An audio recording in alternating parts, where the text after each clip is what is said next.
नमस्कार, स्वागत है आप सभी का कार्तिक मास स्पेशल कालचक्र में। मैं हूं विपनेश माथुर और मेरे साथ हैं प्रश्न कुंडली विशेषज्ञ पंडित सुरेश पांडे जी। पंडित जी, बहुत बहुत स्वागत है। धन्यवाद। पूरे कार्तिक मास कैसे करें स्नान, दान और महाउपाय। कार्तिक मास में बरसेगा धन और होगी बरकत। देखिए कालचक्र। जी हाँ, कार्तिक मास की शुरुआत हो चुकी है और ऐसा माना जाता है कि कार्तिक के पवित्र महीने में स्नान, दान, पूजा पाठ और दीप दान करने से घर में मां लक्ष्मी का स्थायी वास होता है और सभी तरह के मनोरथ पूर्ण हो जाते हैं, यानी कि सभी तरह की जो आपकी मनोकामनाएं हैं वो पूरी होती हैं। तो ऐसे में आपको अपनी राशि के अनुसार पूरे कार्तिक मास कैसे करना है स्नान, दान और पूजा पाठ और महाउपाय क्या हो सकते हैं आपके लिए, जिससे आपके घर भी बरसे धन और धान्य, बरकत हमेशा बरकरार रहे। यही आज कालचक्र में पंडित जी आपको विस्तार से बताएंगे। तो धन लाभ और महापुण्य पाने के लिए इस खास मौके को अपने हाथ से जाने ना दें और ध्यान से देखें आज का कालचक्र। साथ ही कोई भी सवाल आपके मन में आता है तो आप हमें फोन कर सकते हैं। इसके लिए हमारा नंबर आप नोट कर लीजिए जल्दी से। नंबर है 0120-665-2411। और अपनी चर्चा की शुरुआत करें उससे पहले जानते हैं आज का शुभ मुहूर्त आपके लिए क्या है।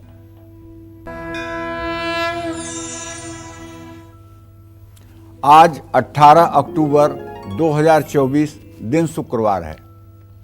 आज कार्तिक कृष्ण पक्ष की प्रतिपदा तिथि दोपहर 1:15 तक। इसके बाद द्वितीया तिथि शुरू हो जाएगी। अश्विनी नक्षत्र दोपहर 1:26 तक। इसके बाद भरणी नक्षत्र शुरू होगा। वज्र योग रात 9:34 तक। इसके बाद सिद्ध योग शुरू होगा। आज से कार्तिक मास की शुरुआत हो चुकी है। आज सर्वार्थ सिद्ध योग बना हुआ है और इसी क्रम में रोज की तरह आज के भी कुछ अशुभ मुहूर्त हैं। जैसे शुक्रवार होने के नाते राहु काल रहेगा सुबह 10:30 बजे से दोपहर 12 बजे तक और यमगंड काल रहेगा दोपहर 2:57 से शाम 4:23 तक। इन अशुभ समयों में किसी नए कार्य का शुभारंभ बिल्कुल नहीं करना चाहिए। जय मां विंध्यवासिनी। तो आइए अपनी खास चर्चा की शुरुआत करते हैं। हमारे शास्त्रों में कार्तिक मास के बारे में क्या कहा गया है, क्यों कार्तिक मास के महीने को सबसे ज्यादा पुण्यदायी और फलदायी माना गया है। साथ ही कार्तिक मास में मां लक्ष्मी की कृपा पाकर दरिद्रता को दूर करने के कौन से खास उपाय हैं, सबसे पहले पंडित जी से यही जानते हैं। तो पंडित जी, कार्तिक मास का महत्व और विशेषता इसके बारे में पहले बताइए। देखो, ऐसा है विपनेश, जहाँ तक मैंने जो शास्त्रों का अध्ययन अवलोकन किया है उसके आधार पर एक निष्कर्ष जो मन में आता है वो ये आता है कि शरद ऋतु शक्ति की उपासना के लिए सर्वश्रेष्ठ सनातन धर्म में माना गया है। माँ दुर्गा की उपासना के लिए। शक्ति का मतलब केवल माँ दुर्गा नहीं, उनकी 10 महाशक्तियां भी हैं। शक्ति एकैवाहम जगत तत्र द्वितीया काममा परा। उनकी जितनी भी विभूतियां हैं सब शक्ति की संज्ञा से ही संबोधित की जाती हैं। चाहे वो काली हो, चाहे तारा हो, चाहे त्रिपुर सुंदरी हो, चाहे भैरवी हो, चाहे छिन्नमस्ता हो, चाहे बंगलामुखी हो, चाहे कमलात्मिका हो, चाहे खोड़सी हो। तो मतलब जितनी भी उनकी 10 महाविद्याएं हैं वो सब की सब शक्ति के नाम से ही जानी जाती है। पंडित जी, आपको सौभाग्य प्राप्त हुआ सभी जगह माँ का आशीर्वाद लेने का, या भी बाकी हैं कुछ मंदिर? देखो, ऐसा है, सच्ची बात बताऊं, आदिशक्ति जगत जननी विंध्यवासिनी है और इन्हीं से सारी देवियों का प्राकट्य होता है जी। और अगर मैंने उन्हीं का दर्शन कर लिया है तो अब कोई देवी वो भी बाकी नहीं है। बिल्कुल सही बात, समझ रहे हो ना। हाँ, एकैवाहम जगत तत्र द्वितीया काममा परा। जितनी देवियों का प्रादुर्भाव होता है सब उन्हीं से होता है। और आप तो सौभाग्य आपका, आप तो वहीं से आते हैं। हाँ, और मैं उनके ही श्री चरणों का दर्शन करके और हर देवी के दर्शन के मनोरथ को पूरा कर लेता हूँ। हाँ, जाने के लिए बहुत जगह गया हूँ, ऐसा नहीं है नहीं गया हूँ। जाने के लिए कोल्हापुर हर साल जाता हूँ दर्शन करने के लिए। माँ महालक्ष्मी का सिद्ध पीठ है। करवीर निवासिन्याम स्थान सर्वोत्तम उत्तमा, देवी भागवत में वर्णन आता है। कोल्हापुर को प्राचीन भाषा में करवीर कहते हैं। करवीर निवासन्याम स्थान सर्वोत्तम उत्तम। वहाँ गया हूँ और चिंतपूर्णी गया हूँ, ज्वाला देवी गया हूँ, बगलामुखी गया हूँ, दतिया मतलब कि पीताम्बरा पीठ पर गया हूँ और रजरप्पा झारखंड में वहाँ छिन्नमस्तिका का पीठ है, वहाँ गया हूँ। तो मतलब जाने के लिए तो बहुत जगहों पे गया हूँ और अपना यहाँ नैमिषारण्य में ललितांबिका का सिद्धपीठ है, वहाँ गया हूँ। इलाहाबाद में ललितांबिका का पीठ है, वहाँ गया हूँ। तो जाने के लिए बहुत जगह गया हूँ। लेकिन सच बात तो ये है कि आदिशक्ति जहीं जग उपजाया, आदिशक्ति जिसने इस पूरे चराचर सृष्टि की रचना की, वो तो माँ विंध्यवासिनी ही है जी। और हर स्थान पर देवी सती के जहाँ जहाँ अंग गिरे हैं वहाँ वहाँ देवियों की मतलब कि जो है सिद्ध पीठ है। लेकिन विंध्याचल एक ऐसा स्थान है जहाँ सती का कोई अंग नहीं गिरा है, बल्कि मतलब सृष्टि के पहले से ही वहाँ आदिशक्ति के रूप में विंध्यवासिनी विद्यमान है। और विंध्याचल को दूसरी भाषा में मणिपुर द्वीप भी कहते हैं, मणिपुर द्वीप भी कहते हैं, विंध्याचल को ही मणिपुर द्वीप कहते हैं। तो कहने का आशय यह है कि देखिए, कार्तिक का महीना सनातन धर्म में 9 दिन नवदुर्गा के आश्विन महीने की परिवा से नवमी तक पूरा भारत व्रत करता है, पूरा भारत दुर्गा पूजा का आयोजन करता है, पूरा भारत कुमारी कन्या का पूजन करता है। तो हुआ ना। अच्छा, अब दूसरा कार्तिक का महीना आया। कार्तिक के महीने में जो सनातन धर्म की सबसे मूल आस्था है वो प्रातः स्नान में है। जो कुंवारी कन्याएं प्रातः काल सूर्योदय से पहले स्नान कर लें और स्नान करके भगवान विष्णु या भगवान शिव की पूजा उपासना करें, मैं दावे के साथ कह सकता हूँ ऐसी कुंवारी कन्याएं अपने जीवन में समस्त वैभव से परिपूर्ण होकर के और एक धर्ममय जीवन व्यतीत करती हैं।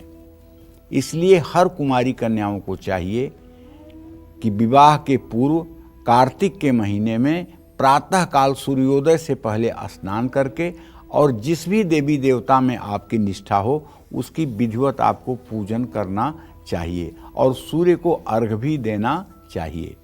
जो लड़के विद्यार्थी जीवन में हैं, ब्रह्मचर्य आश्रम में हैं, 25 वर्ष से कम उम्र के हैं, उन्हें भी प्रातः काल स्नान करके सूर्य को अर्घ्य दे करके कम से कम 108 बार गायत्री मंत्र का जप करना चाहिए। इससे उनकी तेजस्विता, उनका आत्मविश्वास बढ़ेगा और वो अपने जीवन के लक्ष्य को प्राप्त करने में सफल होंगे और उनके अंदर सात्विक गुणों का विकास भी होगा। इसमें भी कोई दो राय नहीं है। पूरे कार्तिक महीने में अशोक के पेड़ में जल चढ़ाना चाहिए। माँ लक्ष्मी की पूजा के बाद गन्ने की जड़ की पूजा करने से दरिद्रता दूर होती है। माँ लक्ष्मी को प्रसन्न करने के लिए कार्तिक मास में चावल और गेहूं जरूरतमंदों में दान करना चाहिए। भगवान श्री हरि विष्णु का द्वादशाक्षर मंत्र ओम नमो भगवते वासुदेवाय, इस मंत्र को जपते हुए अपने माथे पर केसर और चंदन का तिलक लगाना चाहिए। घर में भगवान श्री हरि विष्णु के साथ माँ लक्ष्मी की स्थापना करके श्रीयंत्र का गन्ने के रस और अनार के रस से अभिषेक करना चाहिए। श्रीयंत्र है आपके पास, उसको पीतल की थाली में रख लीजिए। दक्षिणावर्ती शंख में पहले जल भर लीजिए। ओम हिरण्यवर्णाम हरिणीम सुवर्ण रजतस्रजाम चंद्राम हिरण्मयीं लक्ष्मीं जात वेदो में आवह।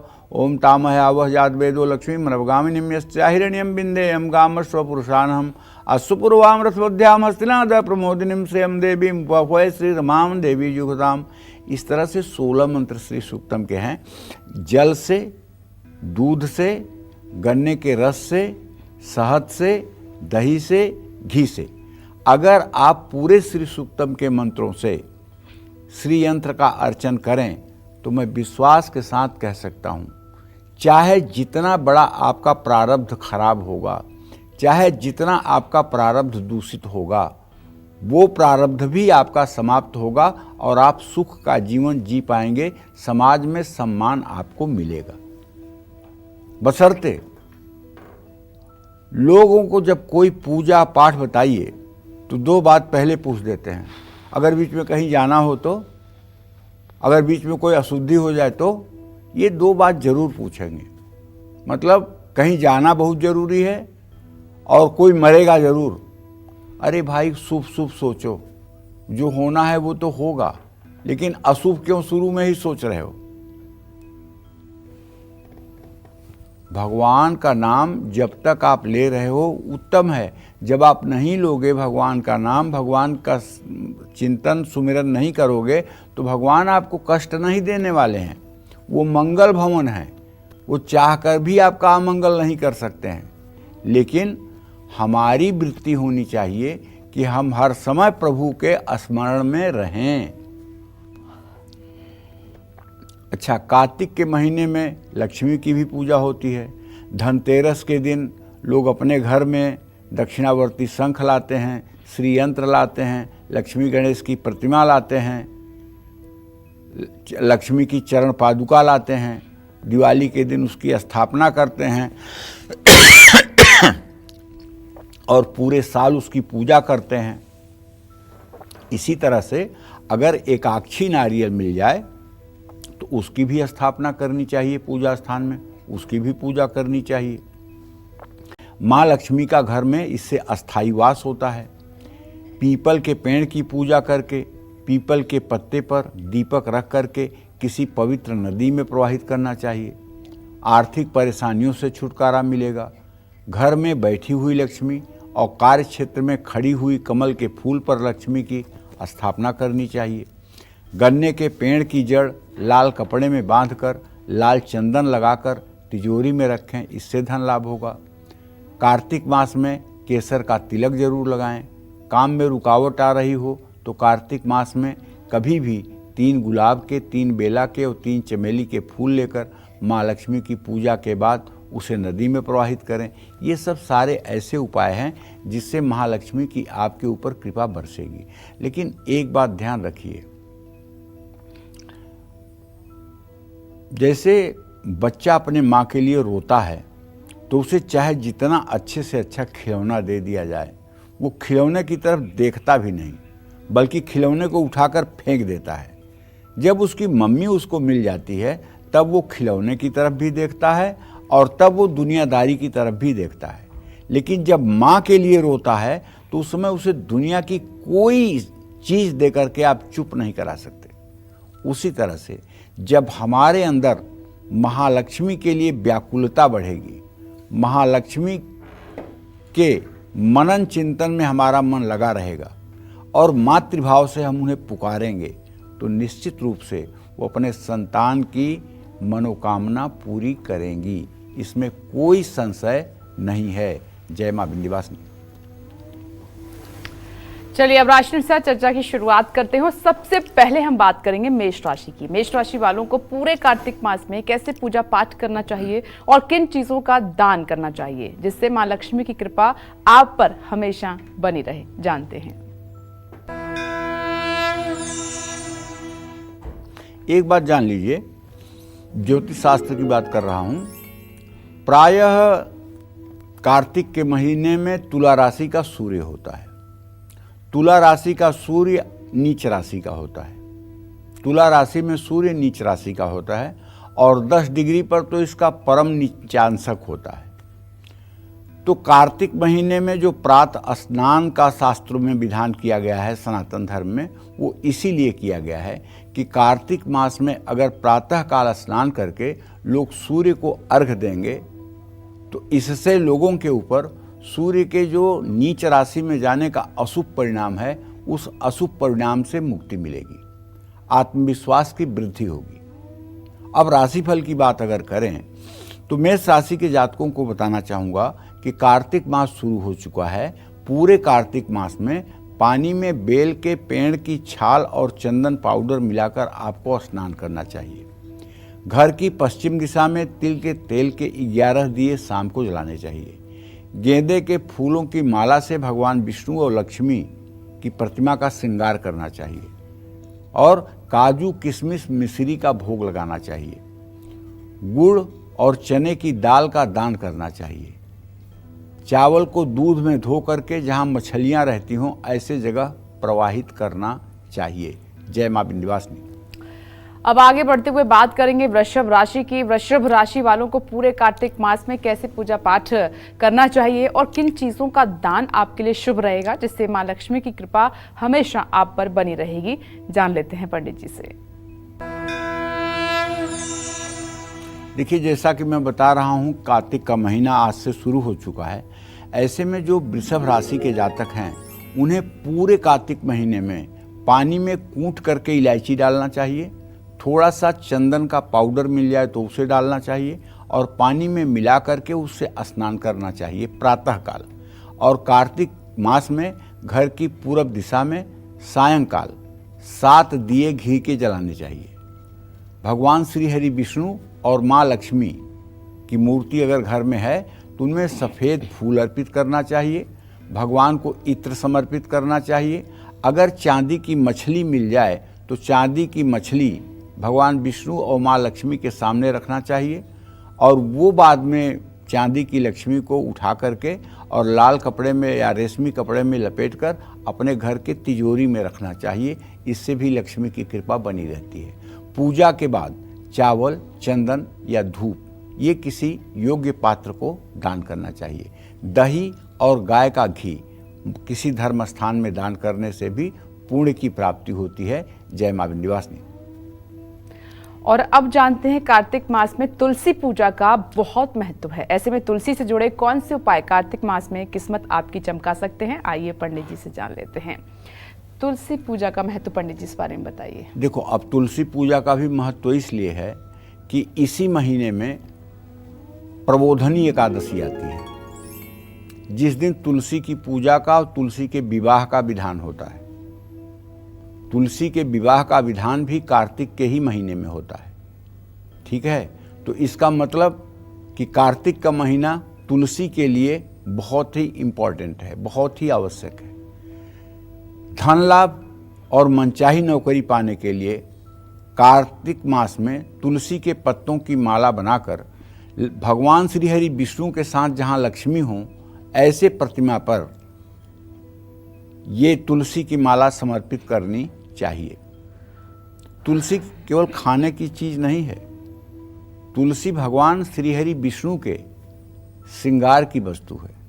अगर आप कभी वृंदावन गए होंगे, अयोध्या गए होंगे, तो आपने देखा होगा तुलसी के पत्तों की माला बनती है।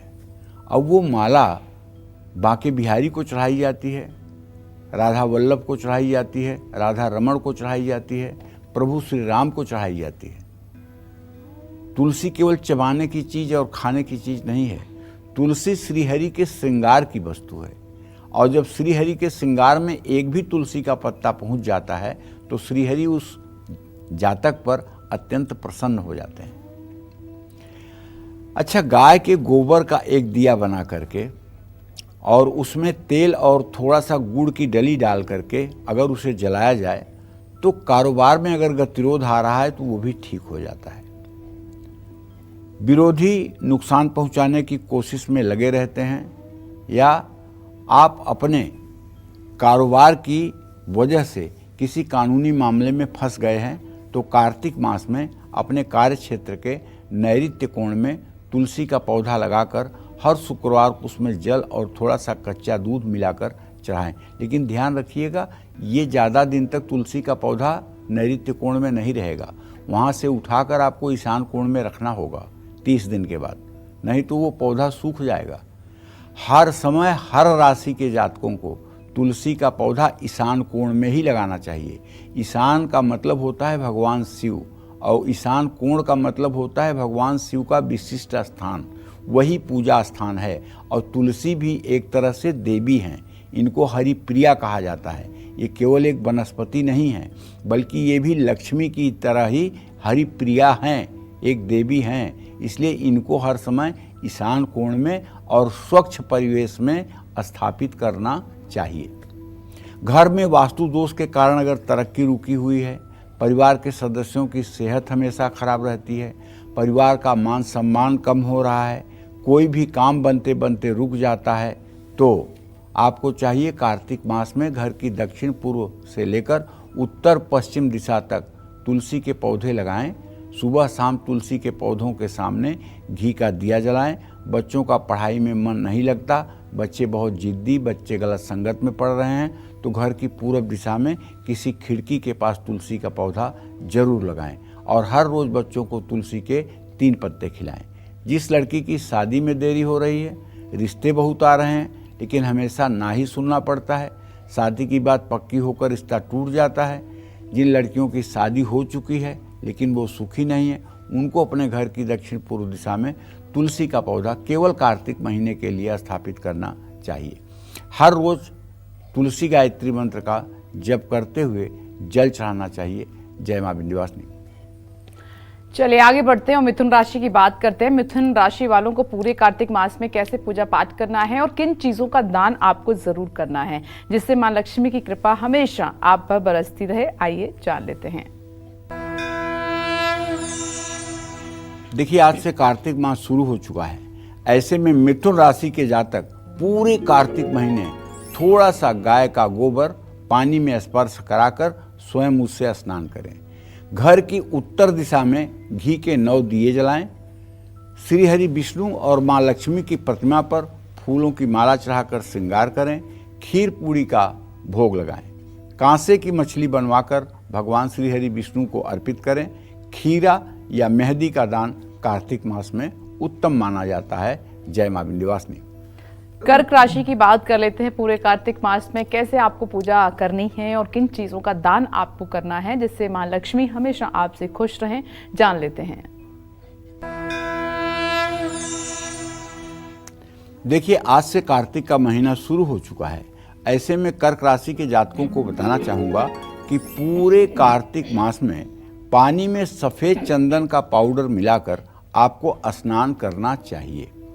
अपने घर की पूर्व दिशा में घी के 21 दिए सायंकाल जलाने से कार्तिक के महीने में निश्चित रूप से रिद्धि सिद्धि की प्राप्ति होती है। अशोक के पत्तों की माला बनाकर भगवान विष्णु और मां लक्ष्मी को अर्पित करना चाहिए। मालपुआ का भोग लगाना चाहिए। चांदी की मछली बनवाकर भगवान श्री हरि विष्णु के सामने अर्पित करना चाहिए। कार्तिक मास में दूध और चावल का दान जरूरतमंदों में करना चाहिए। जय मां विंध्यवासिनी। कालचक्र दर्शक बिहार पटना से वंदना जी इस वक्त हमारे साथ फोन लाइन पर मौजूद हैं। स्वागत है आपका कालचक्र में। अपना प्रश्न पंडित जी से पूछिए। पंडित जी प्रणाम। आपका कोटि कोटि प्रणाम पंडित जी। खुश रहो। हम अपने यूट्यूब पर देखते हैं आपका शो। पंडित जी, हम अपने बेटा आर्यन के बारे में पूछना चाहते हैं। मेरा बेटा का नाम आर्यन कुमार है। डेट ऑफ बर्थ 16 दिसंबर 2016, दिन शुक्रवार 7:45। पंडित, बेटा पढ़ने में मन नहीं लगता है और उसके स्वास्थ्य, उसके भविष्य के बारे में बताएं। देखो, अभी तो सिर्फ और सिर्फ ये 8 साल का है बेटा। आप बिल्कुल चिंता मत करिए, ये अच्छी पढ़ाई करेगा। आप इसके लिए एक उपाय करिए। बेलपत्र का जो पेड़ होता है ना, उस बेलपत्र के पेड़ की जड़ थोड़ा सा 1 इंच रविवार को खोद करके और उसको पिंक कलर धागे में या पिंक कलर कपड़े में बांध करके इसके गले में या इसके कमर में करधनी में बांध दो। निश्चित रूप से 1 सेंटीमीटर से 2 सेंटीमीटर से ज़्यादा बड़ा मत करना ताकि उसको पहनने में अनकंफर्ट न हो। निश्चित रूप से पढ़ाई में उसका मन स्थिर हो जाएगा और अच्छी पढ़ाई करेगा और सफलता भी उसको मिलेगी। अभी आप टेंशन मत लीजिए। अभी बहुत छोटा बच्चा है, 8 साल का है। इसके शिक्षा का योग मुझे ठीक दिखाई दे रहा है और आगे चल के इसे टेक्निकल पढ़ाई, कंप्यूटर से रिलेटेड, तकनीकी क्षेत्र से रिलेटेड क्षेत्र में पढ़ाई के लिए अभी से इसका मन बनाओगे तो अच्छा रहेगा। आप बिल्कुल चिंता मत करिए और बढ़िया करें ये पढ़ाई में। इसके लिए आपको चाहिए ओम गंग गणपतये नमः। इस मंत्र का 10 माला जप आप रोज करके भगवान गणेश को समर्पित करके और भगवान गणेश से कहें कि हे भगवान गणेश, आप मेरे पुत्र के बुद्धि रूप में स्थापित हो जाएं। ये उपाय आप 1 साल करके देखिए। अगर आपका बच्चा अपने क्लास में, अपने स्कूल में टॉप न करने लगे तब आप कहिएगा। देखिए, जैसे हमारे खाते में अगर 1 लाख रुपया है और मैं चाहूँ तो आपके खाते में ट्रांसफ़र कर सकता हूँ। इसी तरह से अगर आपके पास पुण्य है तो आप अपने पुण्य को अपने बच्चे के पास ट्रांसफ़र कर सकती हैं। उस पुण्य का पूरा फल मिलेगा। आपने अगर 10 माला पूजा की और भगवान गणेश को समर्पित किया और भगवान गणेश से आपने प्रार्थना की कि मेरे आर्यन को आप मतलब बुद्धि दीजिए, तो निश्चित रूप से भगवान गणेश उसको ट्रांसफ़र कर देंगे। तो इस तरह से माता पिता को चाहिए कि भगवान की भक्ति करके उसे भगवान को समर्पित करके और अपने संतान के बुद्धि के लिए, अपने संतान के भविष्य के लिए वो पुण्य अर्पित करें। इससे निश्चित रूप से लाभ मिलता है, इसमें कोई संशय नहीं है। जय माँ विंध्यवासिनी। कार्तिक मास की शुरुआत हो चुकी है, जैसा कि हमने आपको बताया, पंडित जी ने आपको बताया। कार्तिक मास में स्नान दान, तुलसी पूजा और दीपदान का बहुत विशेष महत्व है।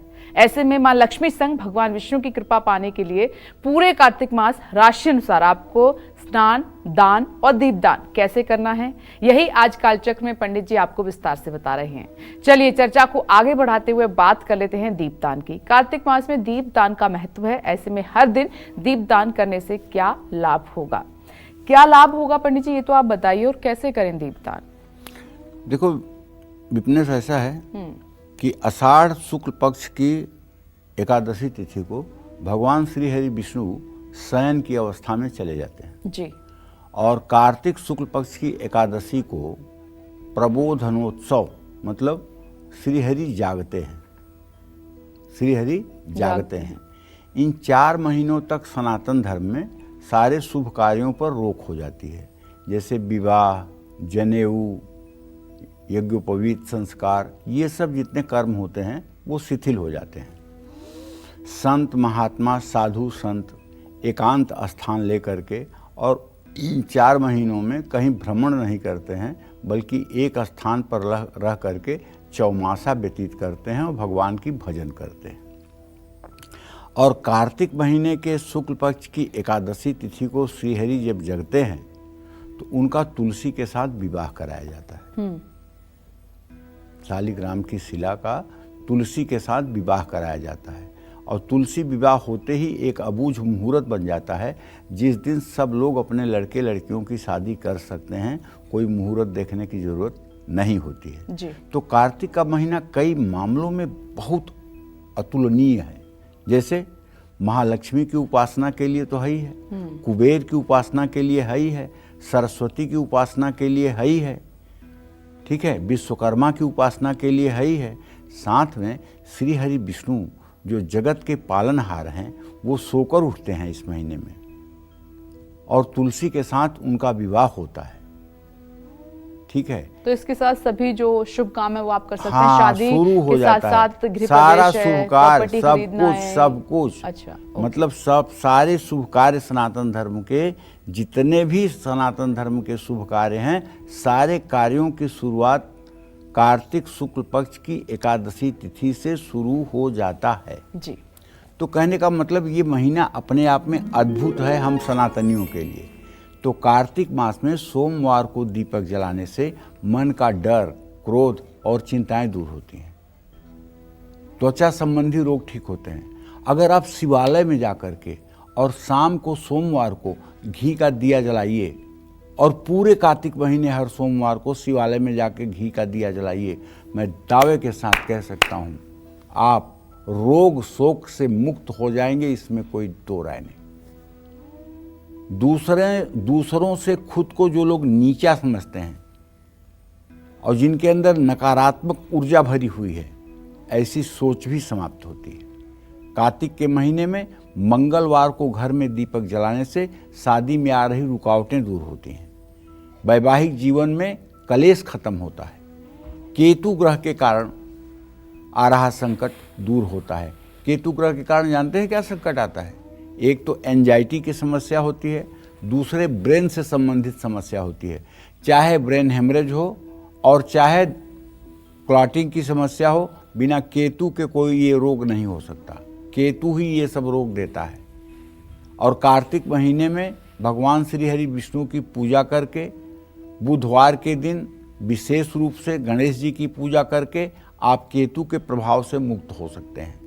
और बुधवार के दिन अपने घर में दीपक जलाने से बीमारियां समाप्त होती हैं और सही समय पर गंभीर बीमारियों का पता चल जाता है, जिससे उसका इलाज संभव हो पाता है। कार्तिक मास में बुधवार को दीपक जलाने से बौद्धिक क्षमता बढ़ती है, पढ़ाई में रुकावट नहीं आती है और जीवन में अच्छे दोस्तों का साथ मिलता है। जो लोग बुधवार के दिन भगवान गणेश की पूजा करते हुए और 108 बार गणेश अथर्व शीर्ष का पाठ कर लेते हैं, मैं विश्वास के साथ कहता हूँ कोई भी कंपटीशनर लड़का, चाहे वो यूपीएससी का एग्ज़ाम देने जा रहा हो, चाहे यूपी पीसीएस का एग्ज़ाम देने जा रहा हो, चाहे किसी राज्य के प्रशासनिक सेवा की परीक्षा में हो, अगर वो 108 बार कार्तिक के महीने में बुधवार के दिन गणेश अथर्व शीर्ष का पाठ कर ले तो मैं विश्वास के साथ कह सकता हूँ कि उसके मन मस्तिष्क में एक ऐसी ऊर्जा का प्रादुर्भाव होगा जिसकी उसने कल्पना नहीं की होगी। तो कार्तिक मास में गुरुवार को घर में दीपक जलाने से संतान सुख मिलता है, घर में खुशी का माहौल रहता है और अविवाहित लोगों के शादी के भी योग बनते हैं। जय मां विंध्यवासिनी। और अब हम आगे बढ़ते हैं, सिंह राशि की बात करेंगे। सिंह राशि वालों को पूरे कार्तिक मास में कैसे पूजा करनी चाहिए और किन चीजों का आपको दान करना है जिससे मां लक्ष्मी की कृपा हमेशा आप पर बनी रहे, जान लेते हैं। देखिए, इस कार्तिक के महीने में सिंह राशि के जातकों को चाहिए कि पूरे कार्तिक मास में पानी में केसर घिसकर चंदन के साथ उसे पानी में मिलाकर स्वयं पूर्व दिशा में मुंह करके हर हर गंगे, कालहर, कंटकहर, दुखहर, दारिद्रहर, हर हर गंगे कहते हुए स्नान करना चाहिए। अपने घर की पूर्व दिशा में अलसी के तेल के साथ दिए जलाने चाहिए। विष्णु और लक्ष्मी की प्रतिमा पर कपड़े, धोती, पीली धोती, पीले कपड़े अर्पित करना चाहिए। माँ लक्ष्मी के लिए पिंक कलर के, गुलाबी रंग के या लाल रंग के वस्त्र अर्पित करना चाहिए। सोने की मछली विष्णु और लक्ष्मी के सामने अर्पित करनी चाहिए। चांदी के बर्तन में शहद भरकर कार्तिक मास में दान करना चाहिए। जय मां विंध्यवासिनी। अब आगे बढ़ेंगे, बात करेंगे कन्या राशि की। कन्या राशि वालों को पूरे कार्तिक मास में कैसे पूजा करनी है, किन चीजों का दान आपके लिए शुभ रहेगा जिससे मां लक्ष्मी की कृपा हमेशा आप पर बनी रहेगी, जान लेते हैं।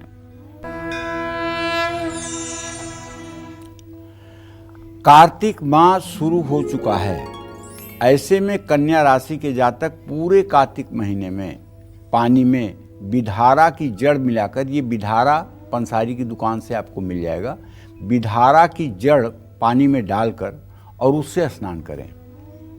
अगर स्किन एलर्जी है, आपको स्किन के कोई रोग से आप परेशान हैं, आप पक्का मानिए इस महीने आप उस रोग से मुक्त हो जाएंगे अगर बिधारा की जड़ नित्य पानी में डालकर आप स्नान करेंगे।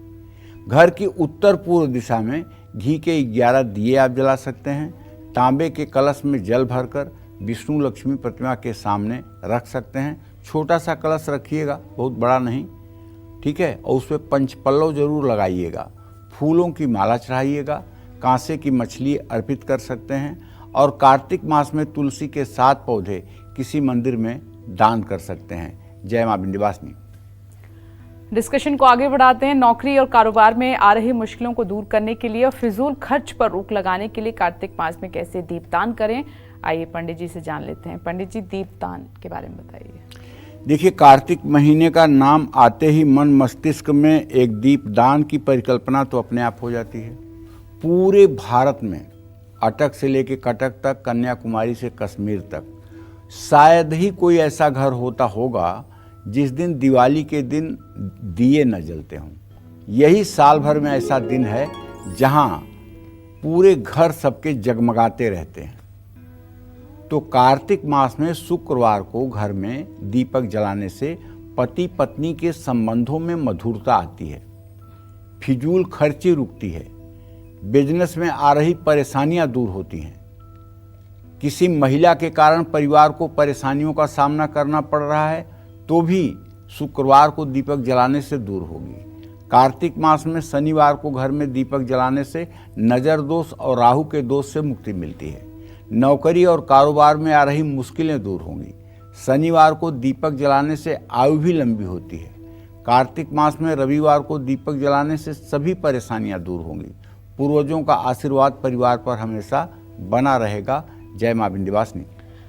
अब तुला राशि की हम बात करेंगे। तुला राशि वालों को पूरे कार्तिक मास में कैसे करनी है पूजा, किन चीजों का दान आपके लिए अच्छा रहेगा जिससे मां लक्ष्मी खुश रहेंगी आपसे, जानते हैं।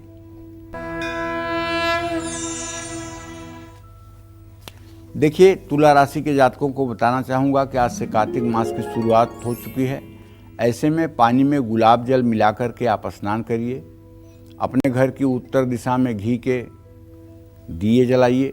कमल के फूलों की माला विष्णु और लक्ष्मी की प्रतिमा पर चढ़ाइए। रसगुल्लों का भोग लगाइए।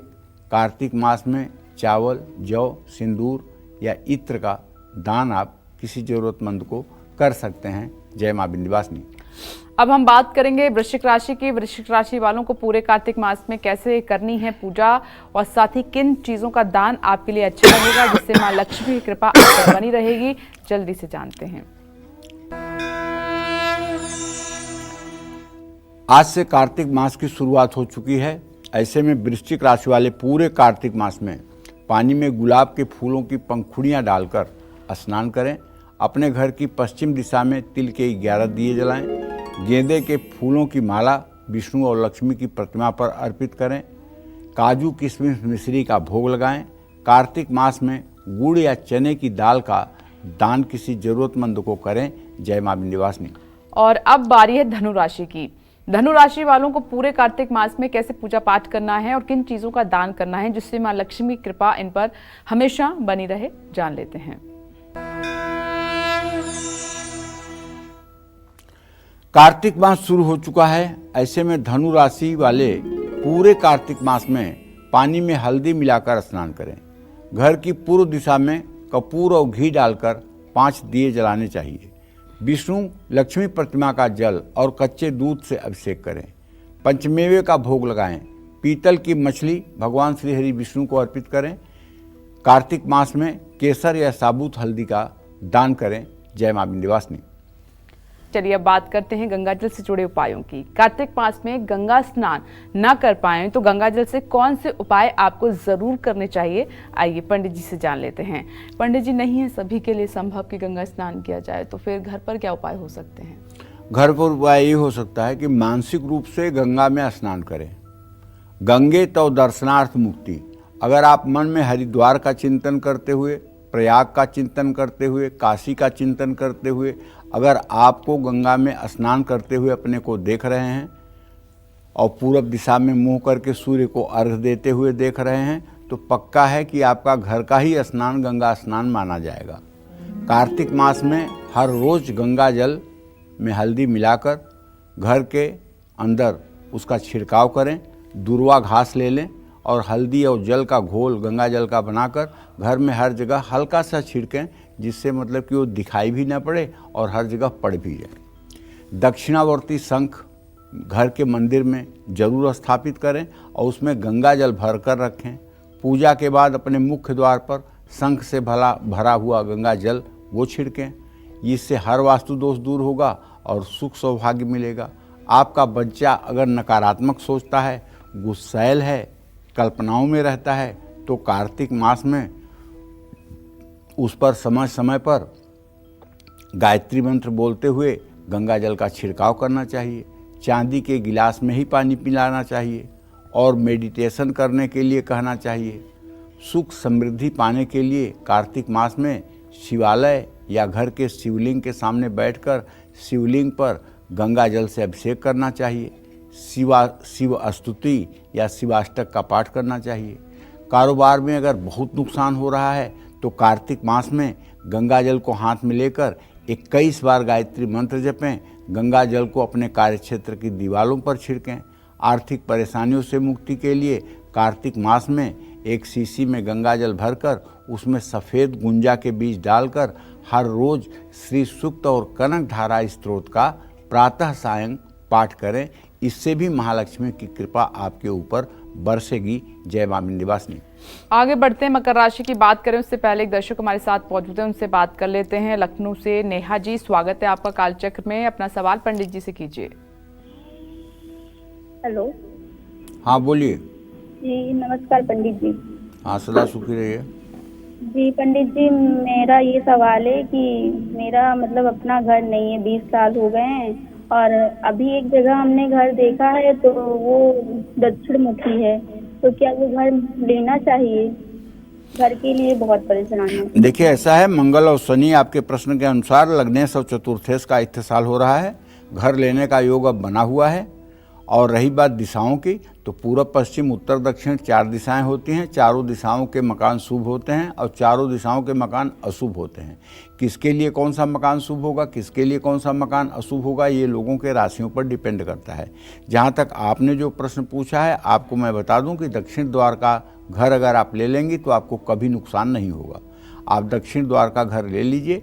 घर के चौखट के ठीक ऊपर एक गणेश जी का सिंदूरिया रंग का एक प्रतिमा लगा दीजिए, चित्र लगा दीजिए या मतलब मूर्ति लगा दीजिए, और घर के अंदर निकलते समय सफ़ेद रंग के गणेश जी चौखट के ऊपर लगा दीजिए। निश्चित रूप से इस घर में आपको सुखपूर्वक रहने का अवसर प्राप्त होगा।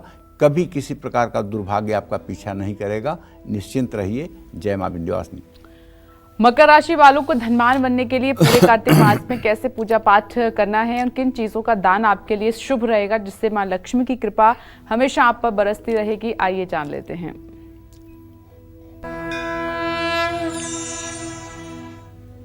देखिए, कार्तिक मास शुरू हो चुका है। ऐसे में मकर राशि के जातकों को बताना चाहूंगा, पूरे कार्तिक के महीने में पानी में हल्का सा काला तिल मिला करके आपको स्नान करना चाहिए। अपने घर की उत्तर दिशा में सरसों के तेल के 21 दिए जलाने चाहिए।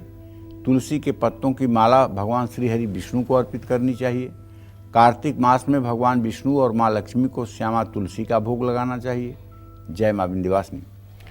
और चलिए अब बात करेंगे, अब बारी है आज के लकी ईमेल कुंडली विजेता की। आज की हमारी ईमेल कुंडली विजेता है वाराणसी की रहने वाली रिद्धि। इन्होंने हमें मेल किया और अपनी समस्याओं और समाधान और भविष्य के बारे में जानना चाहा है। चलिए पंडित जी से इनकी समस्या का समाधान क्या हो सकता है ये जानते हैं। पंडित जी, इनकी डिटेल आपके पास है। इनके 3 सवाल हैं।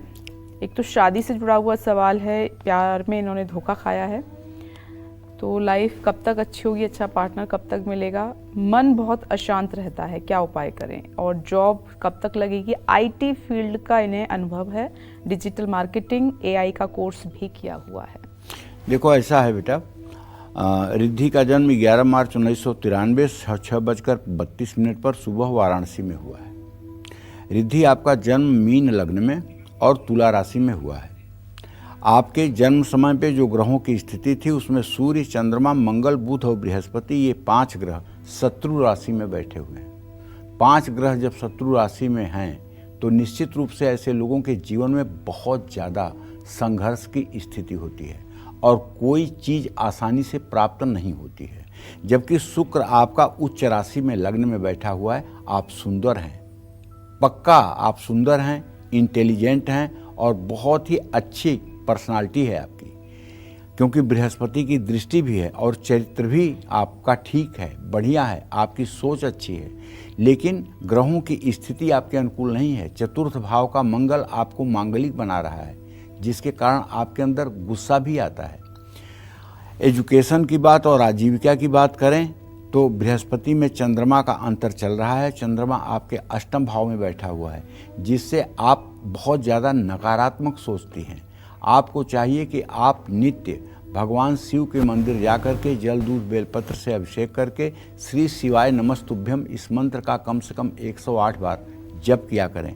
और इसके बाद में बुध और बृहस्पति आपकी कुंडली में सदाष्टक योग बना रहे हैं, जो दाम्पत्य जीवन में कटुता और कठिनाई का संकेत करते हैं। ऐसे में आपको विष्णु सहस्त्र नाम का पाठ, एक पाठ सुबह एक पाठ शाम 125 दिन कर लेना चाहिए, जिससे आपके वैवाहिक जीवन में भविष्य में कोई समस्या ना उत्पन्न हो। आपके विवाह का योग बना हुआ है और आपके विवाह का योग जहाँ तक मैं समझता हूँ 1 अप्रैल 2025 के बाद दिसंबर 2025 तक बन जाएगा। जय मां विंध्यवासिनी।